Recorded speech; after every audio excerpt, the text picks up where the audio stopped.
तर चला आज ना मी परत निघाले होते बाहेर, कुठं ते तर तुम्हाला पुढे सांगतेच. पण यांनी काय केलं की मला तिथे नेऊन सोडलं आणि म्हणाले की तुझं काय सामान घ्यायचं ते घे आणि नंतर मला कॉल कर, मी परत तुला घ्यायला होतो, तोपर्यंत मी दुकानावर थांबतो.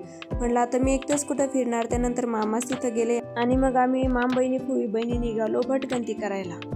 आता अगोदर आम्ही गेलो होतो सोनारास तिथे, कारण की हे माझे जुने चेन होते ना, तर तेच माझ्या पायातून सारखे गळून जात होते थोडे लूज झाल्यामुळे. तर तेच मला एक्सचेंज करून घ्यायचे होते आणि इथं खूप छान नवीन चेनच्या व्हरायटी आल्या होत्या, म्हणजे नाजूकमध्ये सुद्धा खूप छान होत्या आणि मला सिंपल नाजूकमध्ये हवे होते. त्यासाठी हा एक जोड मी अगोदर ट्राय केला, पण मला ना सिंपल चेनमध्ये हवे होते, त्यामुळे मग मी हेच घेतले.